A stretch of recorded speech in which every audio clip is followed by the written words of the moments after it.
lot of times what happens is parents sign their kids up for lessons, and if they know nothing beyond that, it's sort of like there's a honeymoon period. Everyone's excited, the teacher's excited, the child's excited, the parents are excited, and then maybe about a month in, the realization that, oh, this is actually hard work, and there's a lot of frustration involved, and there's a lot of setbacks and things like that, and oh, kids don't remember to practice, and oh, it's the parents' job to help remind kids, especially young kids. Like all of that needs to be given to parents, I think, as information so that they know what is the road ahead.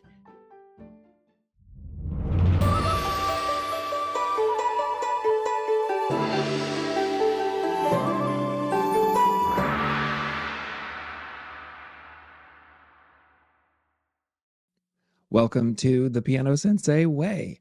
I am your host, Clinton Pratt, and I am here to help you master the art of running a successful piano teaching studio.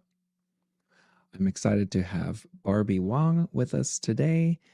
Welcome, Barbie, and tell us where you live and what or who you teach. I am in the San Francisco Bay Area. I teach piano, ukulele, but my passion is actually working with parents and music teachers to help solve the problem of kids who don't want to practice. Yes, that's a very hot topic. I think it's very important. And we actually met in Texas. Yes. At the Texas Music Teachers Conference. Yeah, so for some reason I'm like, oh, she's in Texas. But no, we just both happen to be there. But you're in California. Yeah, that's right. That was a great conference. And I have to say, I really enjoyed your presentation on improv because you broke it down so simply. And so I was like, okay, I'm going to use that with my music students. So that was wonderful. Yeah, thank you. Yeah, and I saw your presentation, which was on involving parents and all of that. And I remember it just being so helpful. And then just to tell the audience, Barbie has classes and workshops and things for parents of music students. And a few of my students' parents took her class, right? Mm-hmm. Oh, yeah. Yeah. So that was fun. I think everybody should take it, all parents. So I tried to promote it. And then I recently saw you again at MTNA, and right. Then it just occurred to me, oh, you should definitely come on the podcast. So, all right, we're talking about, well, lots of things, but from the angle that we need to get the parents involved. So, well, what I was going to say is, yeah, having them involved is such a wonderful and vital part of learning music. Of course, there are students who, somehow I feel like there's the miracle students that are very few who somehow are self-motivated to practice. But for sort of the rest of us, we need some degree of parental guidance and support. So how did you make this one of your passions, or how did that come about? That's a great question. Well, what happened was, I'm both a music teacher and a parent. And so when my older kid was 4 years old, I thought, oh, it's time for music lessons. And we'd been sort of like banging on the piano, singing, dancing, a lot of really free and fun things. And, I was raised by a tiger mom. So I thought, okay, it's time for lessons. And little did I know that was just the death of her love for music, because I was essentially giving her a lesson once a week and then practicing it with her, but then practicing in such a way that was like giving her another lesson. So this poor 4-year-old was getting everyday music lessons and also my critical voice. I didn't know that by pointing out all the things that my child was doing wrong was just really hard, especially for a 4-year-old. I mean, you could do that to like a 10-year-old or 12-year-old, and that's still really hard. So when I saw that my daughter was losing interest in piano, I thought, wow, I need to do something differently. Something's got to change. Otherwise, she will just hate piano and hate music. And so I started to do a lot of research. I wanted to figure out, well, what can I do? What can I do to help? And there were some resources out there, But as I did more research, I learned that, first of all, it's very common to be in that place where your child doesn't want to practice, and that there's not as much focus on that part of learning music. I think there's a lot of there's help for teachers. How do you teach the students and all of these pedagogy skills. But when it comes to being a parent of a child learning music, there wasn't as much out there. And so I want to fill that gap. I want to provide parents essentially with the tools that I lacked when my kids were young. Yeah. And so a lot of us are thinking, oh, yeah, we want parents to be involved. But in your case, you were involved, but it didn't help or it made it worse. Right. Yeah. So, And yeah. that's quite common. So there are, I mean, obviously there's a whole range of parental involvement. And, I see parents in the same place that I used to be, which is totally involved, but fairly negative or very negative and very critical. And so, um, that obviously, as my story demonstrates, is a way to really, delete a child's love for music. But there's a way to be involved that's actually quite helpful. And in fact, a lot of kids want their parents involved in a certain way. They want the parent to say, wow, I see that you're improving, to notice what they're doing well. Sometimes they want the parent to really just sit by their side, maybe silently even, but so that they don't feel like when they're practicing, it's this lonely endeavor. So, that's what I help parents with, recognizing how much to be involved and realizing that their role is quite important, but to try not to step into the, critical, being so restrictive and controlling that the child just completely blows up and just decides that they don't want to do music ever again. Right. Yeah, I think that's important. So, can we get into some details of how you encourage parents to do that? You did mention, focusing on something positive that they did well, but what else? Because what if they are doing something wrong and we don't want them to learn it the wrong way and, disappoint the teacher or have bad habits? Yeah, that's one of the biggest sort of the balancing things, the tricky parts of being the parent, because sometimes you feel like you're kind of in between the teacher and the child. Hmm. And so I think one of the things, if it's possible, is to talk to the teacher and to basically figure out, like, what is the parent's responsibility in the whole music education, and what are the teacher's responsibilities. And it can also depend on what the child's temperament is. So some children are very open to parents saying, "Oh, remember that this is the right note is over here. So let's, play that right note." Some children are totally fine with a parent saying that. Well, some children, if you say that to them, they will blow up because it's the parent. And Hmm. as if you're a parent, sometimes it doesn't matter what you say. It's just the fact that you are the parent. And so if you can arrange or negotiate and communicate with the teacher to figure out, okay, well, it seems like when my child has me correct them, they blow up. That doesn't look like that's helping. So what if my role is I'm in the practice room with my child and I remind them to practice and I sit next to them and I only point out what's going well. And then what the teacher has to do is then in the lesson, then correct all the mistakes. And then maybe even do it to the point where they correct the mistakes and then they say, okay, well, when you play it without the mistakes, you make a recording. And then that way we can see that you're practicing it correctly. So there's other ways to do it so that the parent isn't directly correcting the child if that's what the child is incapable of handling. Hmm. So, do you have parents sit in on lessons so that Well, they know what's going on and then what to do at home? it really depends on the teacher. Some teachers are Hmm. they want the parents to sit in on lessons. Some teachers don't.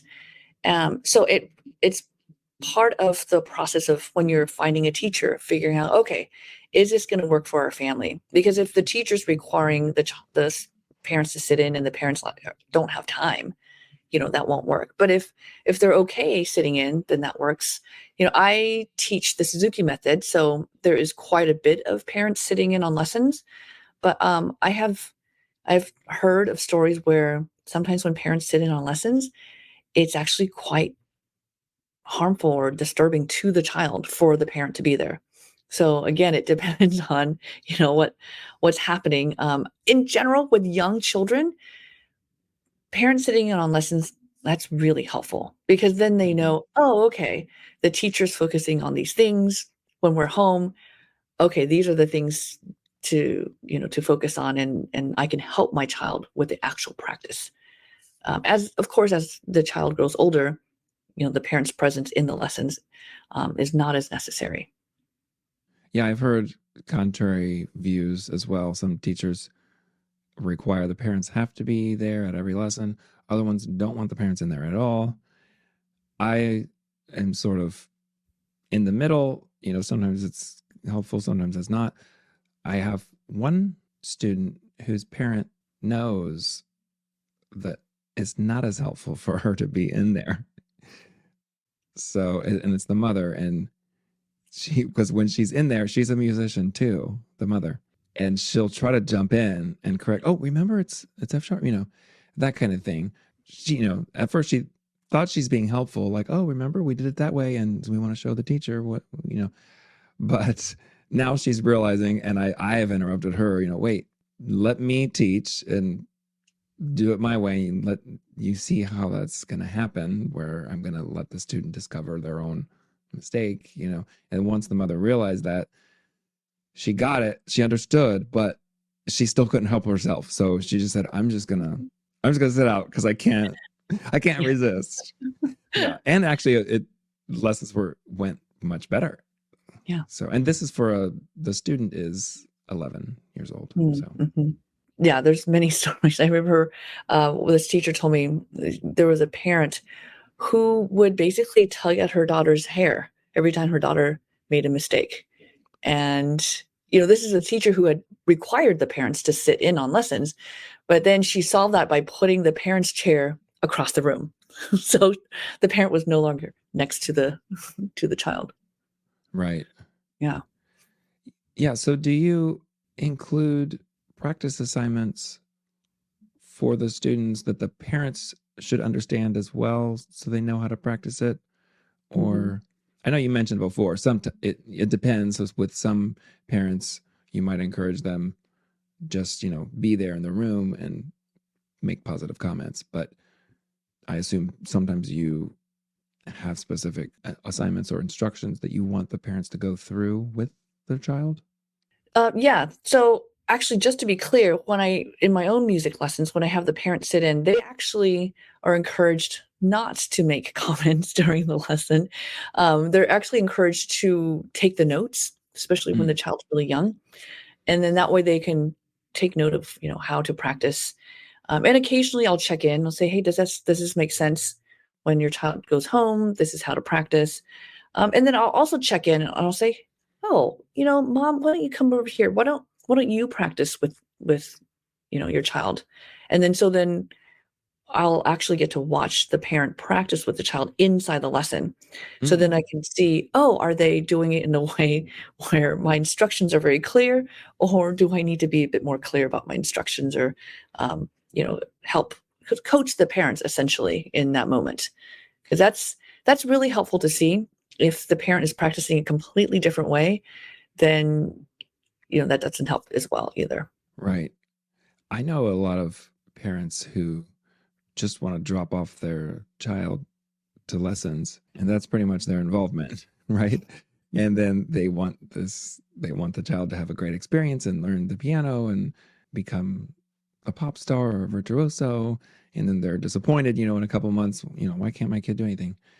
In your own studio, how do you either require or strongly suggest their involvement? Like, do you make them agree to it or just figure out if it's a good fit?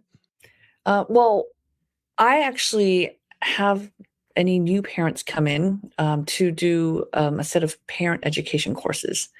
so that it's essentially it's the ones that the parents of your students did, so that they Okay. get all this information up front, so that they understand things like, when it comes to practice, most kids don't like to practice. And so how do you work with that? Instead of coming in, a lot of times what happens is parents sign their kids up for lessons. And if they know nothing beyond that, it's sort of like there's a honeymoon period. Everyone's excited, the teacher's excited, the child's excited, the parents are excited, and then maybe about a month in, the realization that, oh, this is actually hard work, and there's a lot of frustration involved, and there's a lot of setbacks and things like that, and oh, kids don't remember to practice, and oh, it's the parents' job to help remind kids, especially young kids, like all of that needs to be given to parents, I think, as information so that they know what is the road ahead.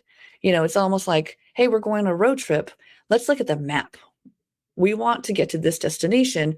Well, oh, look over here, there's going to be a hurricane, in 2 days when we encounter this area. And so let's make sure we have everything ready for that hurricane. That's what I try to give parents before, Hmm. the lessons um, go underway so that they know, oh, you know what? This is probably a little too much for us. I don't know that we have the time and attention to do this. Or maybe they realize, oh, okay, well, I'm okay with my child not advancing very much. So if they don't practice and they just go to lessons, then that's the way it's going to go. So giving them a map, I think, is very helpful.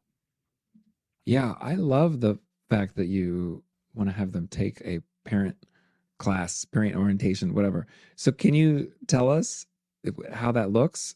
Like, do they pay for it, or is that included in, when they register? And how many classes or how long is it? Yeah, for my music studio, it's just included. I just say, Okay. come in. And actually, before they come in, I have them come and just observe 4 lessons where I teach so that they're actually starting to see, well, how does this teacher teach? And do I even like the environment? Or, is this okay? So Okay. the parent and the child the prospective student, they come and then they just observe. And in some ways, it actually gets the child, well, some children get very excited. And I've had parents call me up like after the first observation, can we start lessons next week? My child is so excited. And I say, I love that. And no, let's do this more times because then the parents start to understand just how I teach and my method, and the child gets even more excited. So then I had one child like sprint to the piano on his first day because he was so excited. So that and I think that's part of the education is that beginning first 4 observations, and then the parent classes are essentially, well, I used to do them live, and now I've actually recorded all of them, all of Hmm. the information, because there's a lot of information, but I recorded all of them into these videos. And so now what I'm doing is having the parents watch the videos on their own time, which is kind of in some ways easier. Hmm. And then we meet live to go over just the basic ideas and then answer questions. Okay. Oh my goodness. You're amazing. Okay. This is so good. Everybody should do this. Okay. So let's go back just for a second. So first they observe 4 lessons. Now, is that one lesson like once a week for 4 weeks with the same student, or does it matter? Like, can they do 4 in one day, the Oh, lessons back to I back? recommend, yeah, I recommend week to week, just because then there's time to absorb the Okay. information. Right. And I actually will also get on the phone with a parent the day after the observation to just talk to them, see if they have questions. And during the observation, I have the parents actually fill out the sheet of sort of like an observation sheet, just questions like, how is the teacher teaching? What kind of methods or do you see being employed? Um, because the way I teach isn't simply telling the child what to do. Hmm. I'll, the child will play, and then I will play it the way I'd like the child to play, so that they're really using their ears to hear. And it's okay if I have to play a few times for the child to really tune in to what I'm doing. But so yeah, it's a different style, but having the parents look at the way I teach then helps them understand, oh, okay, this is why, you know, Right. she's doing this. And then the next week they come in and you want them to see the same student, or They can can it be see a the different same one? students. Okay. Yeah. Sometimes they like to, I think sometimes it's nice to see a few different students, but sometimes it's nice to see the progression. That part I'm Mhm. not really a stickler on because sometimes it also depends on the schedule. Right. Okay. And then the classes are recorded videos. Mhm. How many and how long? Oh, that's a good question. Just I to get have an idea, is it like, an hour there's total, or is it like I think 10, it's 1 hour? oh yeah, there's 7 parts to it, and I think there's about 37 videos, I think, and they range from 2 to 10 minutes each. Okay, 2 to 10 minutes and maybe like 30 something. Okay, yeah, so that's quite a bit of time. But what I Mhm. like about it is they're investing all this time. Well, quick question to interrupt myself. Have they paid anything yet? Okay, so yeah, so they do pay for the observations. I asked them to pay because they're coming in, I'm Hmm. spending the time on the phone with them, Okay, we're arranging that, and then that also includes like a just a one-on-one session with me.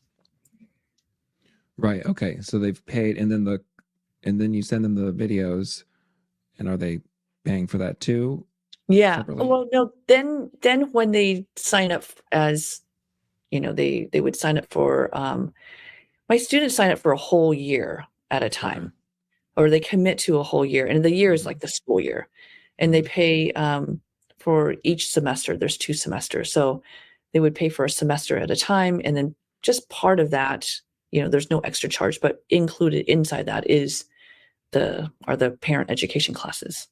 Okay, so once they've paid basically for the semester, then you consider them like part of your studio now, and now you give Mhm. them the video recordings. Yes, Yeah, okay, exactly. and then you meet live with them to discuss that, like questions Mhm. and everything. Then they start lessons, Yeah. right? Okay. And and the thing is, I don't mind if, we start doing a few if we start the parent classes and the beginning of the the lessons at the same time. Oh, Because they've okay. had the 4 Hmm. observations, I've had a chance to kinda give them sort of the highlights of the parent education classes so that they kinda know, "Oh, okay, we're not we're not, like, going on, like, a Hawaiian vacation where everything's gonna be, beautiful and easy." But that it's quite worth it even with all the difficulties that might lie ahead. I imagine with all of this, where they're investing their time and coming to observe the lessons and paying for those, and then they pay for the semester, and then they have to watch all those videos. That, yeah, just their level of commitment, you probably would have good retention, Oh, yeah. because they're not just like, oh, let's try lessons, and they, pay you for the first lesson, or right, and then Mhm. they don't realize what they're getting into, and then they quit, right? So this Yeah. is really, it's more involved. Obviously, I was going to say tedious, but that's more negative. It's it's more involved, so Mhm. they're probably more likely to stay because they know what they're getting into. Yeah, yeah, I think so, I think so. I mean, and here's the thing, this is what works for me, and I know not Hmm. all music teachers have the bandwidth to do all of this. I like it because I get to know the families really well, I get to know the parents quite well. In fact, sometimes I've had so many parents say, "Wow, this is like therapy." And I was like, "Well, it's not meant to be because I'm not a therapist, but, it's a lot of reflecting for the parents on what, they're doing at home and how they can help their children in a more positive way." It's really good. I'm just, yeah, it just has my brain going.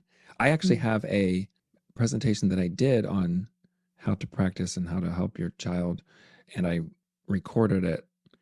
And so I'm thinking now, oh, I could send that, make that a requirement. But I don't know if, like, how will I know they actually watched it? I guess with you, you meet with them after, so Mhm. I guess you can tell if they didn't watch it, right? Or do you have some way of testing them? Yeah. No, I guess that's yeah, I guess it's on the honor system. Yeah. Um, yeah. Yeah, I feel like most parents are just gonna say, oh no, I didn't have time this week," or, or, "Oh" yeah, I think so. I mean, I guess you could make a fun little quiz if you want, uh, for them to take after they Right. watch your video. Right. Or like you could put little Easter eggs in there, right? Yeah. So you could, at the end, I'm going to ask a good question. Like, some random word pops up in the middle or something they have to watch for. This is all really good. Do you want to connect with other teachers in person? Do you want to learn new teaching strategies and explore outside the box approaches? Join us at the Creative Teaching Conference, a radical retreat to recharge and reinvigorate your teaching. This unique conference was started by me and my two friends and colleagues, Christopher Oil and Tony Parlapiano, back in the summer of 2022. All three of us had so many ideas we wanted to share, but instead of trying to get selected for an MTNA or NCKP conference, we created our own event. We each present a few workshops, but we also have guest presenters as well. Topics include improvisation, composition, student-led learning. You'll experience inspiring workshops on creative teaching strategies and creative performance ideas. Learn about different ways to structure lessons, such as online groups, memberships, and subscription models. We eat meals together and plan social time so you can connect with teachers from all over the country, forming new musical friendships that will last a lifetime. Mark your calendars for July 7 to 9, 2024 in Cincinnati, Ohio. Check out creativeteachingconference.com for more info. Another thing I wanted to ask was, how do you encourage, or do you, I think you do, how do you encourage parents to provide the right musical environment at home? Mm. So that could be either practice environment, but also just in general, like listening to music. Yeah, no, I mean, that's one of the most important parts of raising a musical child. The environment accounts for so much. A lot of times people think, "Oh, so and so is a musician because their parents are musicians, because it's genetic." And I say, "No, it's because they're growing up with so much music that in some ways they can't help but reproduce the same sounds." Mm-hmm. And so, I mean, I say, first of all, everybody has a phone. It's very easy to create a musical environment by just pressing play on your phone. And I encourage also parents to play music they love. It doesn't have to be classical. Not everybody loves classical, and that's okay. Mm-hmm. There's so much variety. Play the music you love, because what you're doing is not just giving them that music, but you're actually showing them your love for music. I still remember when my dad would play the Beatles when I was young, and I can still see him putting on that record with his big smile on his face, and he just loved music, loved the Beatles. And so, from there, I was like, oh, yeah, that is kind of interesting. That is really fun. So that's basically one of the best ways. And also to know that children learn through the senses, and especially multiple senses. So if they can see people make music, like in live concerts or even watching videos, watch a video with your child I mean, there's so much out there that you could watch. And, if you don't know who, pick again your favorite musician or one of your favorite songs and, watch that together. But there's so many fun videos. I actually created a playlist on YouTube where there's all these fun cartoon videos. I mean, you remember Looney Tunes and, there's like Bugs Bunnies and there's also like Tom and Jerry. There's like a cat concerto. I mean, those are just so fun to watch and they're making music. Right. Yeah, I think of my own childhood. I do come from a musical family too. And like you said, some people were like, oh, okay, well, it's genetic or whatever. But I agree. I think it's a lot to do with just that I was around music. And when we had family get togethers, I actually didn't like it. Like we'd all sit around at Christmas or whatever, and everybody would sing. when I was a little boy, I don't know, I thought it was cheesy. I didn't want to do it. I didn't want to sing. Oh, and I played pianos too. So like, oh, Clinton play the piano. And, so sometimes I wasn't into it, or, it wasn't cool to be into it. But looking back, I'm realizing, wow, I was around all of that and people singing in harmony, and I was hearing it, and I could do it too. Kids remember things and soak in and absorb when they're so young, right? I even remember a song that my mom and my aunt, I think it was just them, or maybe it was their mom too. Pardon me, boys, is that the Chattanooga Choo Choo? And they'd sing it in like, 3-part harmony and everything. And, I was like 5 or 6, but I still remember it. Like I could sing it. Looking back, I know that's very important for having that kind of environment. Yeah. So if your family doesn't sing or do that, like you said, you can still be around it by playing recordings. Yeah, yeah, exactly. And I guess the other well, one of the reasons why I also say that, because my parents are not musicians. And in Mm. fact, my mom is throughout my life has been decidedly not musical. I mean, once in a while we'll get together and like everyone's going to, clapping to a song, and you can see her struggle to even clap on the beat. That this is why I think it's not genetic, because both of my parents are not, Right. musicians. But that's also to say that sometimes, I know a lot of parents compare. They're like, why is this child so like advanced and my child's not doing so well, and things of that sort. And again, it could be environment. It could be that that child is growing up with two musician parents, or the parents somehow they both just love to go to live music concerts, and so like that child has that sort of that um, advantage, or they're in a school district where music has been prioritized, and they're at school they're given all of these Mm-hmm. wonderful things, and your child just somehow is in the school district or has friends who are totally into sports, and that's why your child is like, hey, can I play soccer instead of playing music? So it's just, I think, also giving ourselves a little grace to realize, well, we can try as much as we can, and then there's also certain limits to what we can do with the environment. Yeah. So here's another question. How should a parent remind a child to practice, or, get into a routine or whatever, without it seeming like it's a chore? Does that make sense? Like Oh yeah. if my mom bugged me, like, it'd be like, clean your room. Did you clean your room? You got to do it by then, or else. Mhm. And so should it be the same, or how should it be? Okay, go practice piano. If you don't practice piano, and then they don't want to do it. Yeah. Well, I think realizing first that there's a difference between playing music and practicing. And so a lot of times when people think about music lessons, they think their kids are going to be playing music. But playing is the easy part. That's when you've spent hours and hours and hours, perfected something or gotten something really good, and then you play. And so it looks easy. So when you see a performance, they're playing because they've already put in all the sweat and hard labor. Practice is the sweat and hard labor that is difficult. And so realizing that those are two really different things, and that's why most kids don't want to practice, is that it is difficult. But that if you make a routine out of it, and do it as much as you can daily. I mean, I would say even getting your child to the instrument for a 5-10 minute session, as long as it's a daily habit, that's going to build something so that they realize after some time, oh, I guess this is just what we do. This is what I'm supposed to do.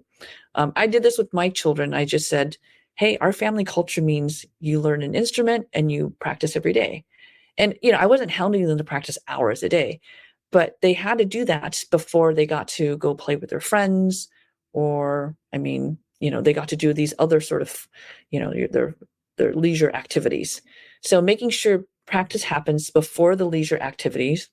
I've made the mistake of saying, oh, yeah, sure, go hang out with your friends. And then after they come back, it is so hard to get them to practice. Mm. So get that done, and then they can do that. And then after some time, what's really neat is they just get better. With enough practice, they get better, and then they build confidence, and then they get inspired much more to practice. So it's this circle that's going to build on Mhm. itself. I call it the motivation circle. So you have motivation. People want to know, how do you get motivation to practice? But what happens is, the second part is, well, after you practice, you progress. And so when you progress, you get motivated. So you need to practice to progress, and then you get motivated, and then it just circles on itself.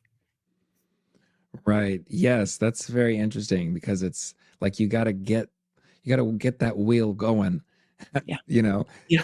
So you got to motivate them to practice, or maybe they just practice, but eventually it comes back around to getting progress and enjoying it. That makes them motivated to practice. Yeah, so you got to get that engine going.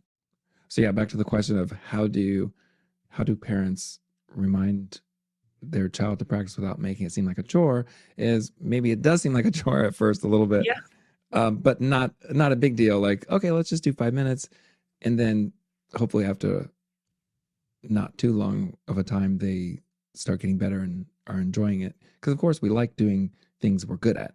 So Yes.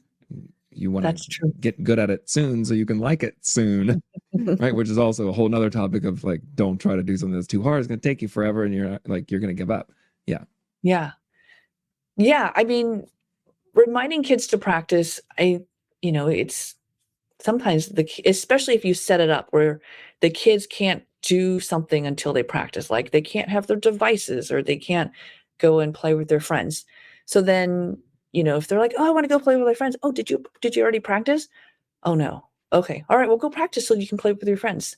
I mean, I think parents can also be very calm about it. Oh, okay. Hmm. It's time to practice.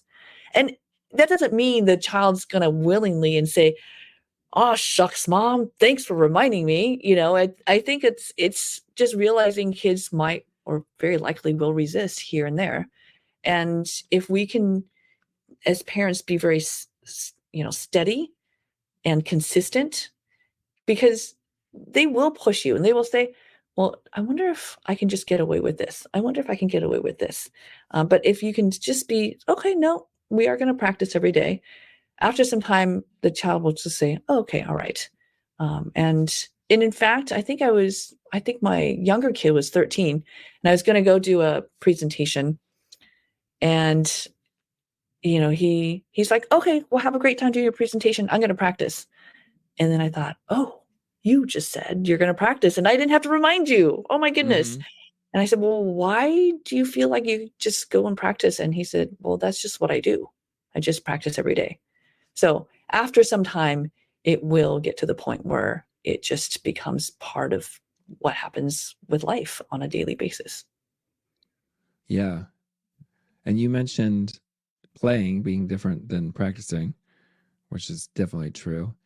And I want to know what you think about this. With my students, I have them keep a playlist. We call it a playlist, and it's pieces that they can play, right? It's where they've done the work and now they can just play it, right? So it might be two, three, four, five, six pieces. I don't know. One of my students likes to have like 15. Um, but it's basically just a list of pieces they can play that they keep basically in their repertoire, right? They can just play on demand. Like, hey, play me something. Oh, can you still play, this sonatina or whatever it is? And then they can just play it. So my first question is, what do you think about that? And the follow up is, do you think it's helpful if parents at home say, oh, play me one of your pieces? Can I hear something from your playlist? Well, I love that.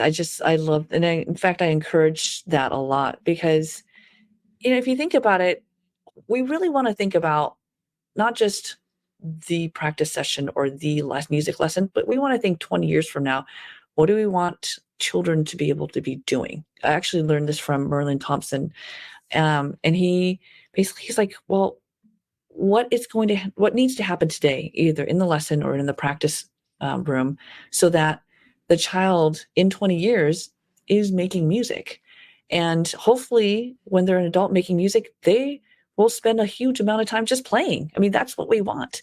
So why not make that part of the practice routine? I think it's great if parents are like, hey, can you play such and such? Or, wow, I love that piece. Any chance you could play that for me, because I just love to listen to it. And that's so motivating for children to say, oh, yeah, that's kind of cool. I got all of these pieces and I can play it. So I love what you're doing. Keep doing it. Yeah, and I think it's like you said, it's the easy part, but then as long as you keep playing it, you can keep doing it for years, you know? Like I have my favorites that like I love the Gershwin preludes and different things that I've played for like decades, right? Yeah. And so sometimes when I'm with my mom or something, she'll be like, "Oh, play, can you play that one again?" And Mm, it's nice, and I don't think a lot of people realize that's good to do. It's nice to do. It's enjoyable just to keep playing things for a long time, right? It doesn't have to mhm. be, oh, I learned piece A and then I'm done. So now let me do B and I'm done and I can never play those again. I can only play what I'm practicing right now. And it's if I open my book and there it is, right? Yes. Yes. Exactly. And I also encourage starting the practice session, unless a child is so ready to just dig in, dive in. I encourage just a couple of minutes of just letting the child play whatever they want. It could be anything, and you can do this. I actually have another class that I created called Games for Music Practice, and I talk about using sand timers. And you can, for kids that might need to know how long things are going to last, you can do like a 1 minute, 2 minute, and then you can say, okay, well, that's just play whatever you want for that time. And, they can mess around. They can even play something really badly. But that I would call that sacred time because again, you want the child to be able to explore like the edges of things and let the child do that. Don't say anything bad about that. And then they can get into their actual sort of practice session. Okay, yeah, that's a really good idea. So we're getting close to the end of our time, which flew by. Maybe you can come back another time.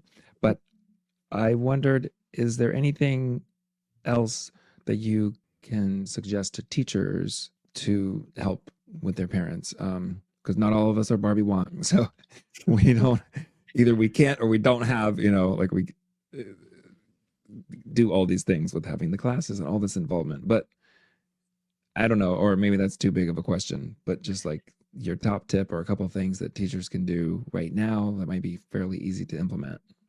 Yeah. Well, first of all, realize that every family has a different situation. So, you might be suggesting things, and certain families can do it easily, and certain families just can't. And it doesn't mean anything about you as a teacher. It just means that, you know, some parents have it in them because of their situation to then implement. So, I mean, and I encourage as much as possible to keep the lines of communication open with parents because sometimes they are struggling and then they don't say anything. But if you just very simply say, just hey, let me know what's going on. Sometimes they'll very likely open up. Another thing I suggest, sort of along that lines, is to have meetings twice a year with the parents, and then also include the student as the child. I would say maybe when the student is like, depending on the maturity, maybe about 9 or 10, so that in the beginning of the year you kind of check in, and this could be your first lesson. And I Mm-hmm. highly encourage doing this at the lesson. Say, well, what are your goals? What are you hoping to get out of music lessons? So that you can kind of set a plan for the year. And also, what other activities is your child involved in? So if if the child is in, you know, a soccer team and a baseball team and like three other instruments, practice might be very hard to come by.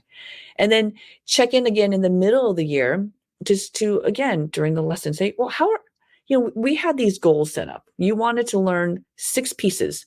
Right now you've learned 3. Is this still what you want to do with your goals? Like what else are you thinking of? Maybe you want to change it. How can I support you getting to these goals? And so making sure you're just checking in with families regularly can be very helpful. Yeah, those are really good suggestions. Well, Barbie, thank you so much. This has been amazing. Just to wrap up, is there anything final you want to say and or tell people a website or promote anything you want? Well, Yes, I actually have a ton of resources on my website. People want to just go to barbiewong.com. I have a mini guide. It's 10 ways to inspire kids to make music. It's a free guide. They can download that. And if they have questions, of course, they can feel free to reach out. But yeah, I would just say that this journey of teaching music students, of raising a musical child, it's a very convoluted journey and it's full of twists and turns. So there's no right way to do it. I would say the best thing you can do is um, arm yourself with as much information as you can, and also connect with other people, reach out, find a community, and then this journey will be a lot more easy and a lot more fun. Great. Well, thank you so much. And yeah, I hope everybody checks out Barbie's website. And just a reminder to go to thepianosenseiway.com for all the podcasts. And we are on YouTube as well if you would like to see our lovely faces. And that's also The Piano Sensei Way on YouTube. So take care, everybody. Hope this has been helpful. Please reach out if you would like to comment or have any questions about this topic. I'd love to hear from you. Take care, everybody.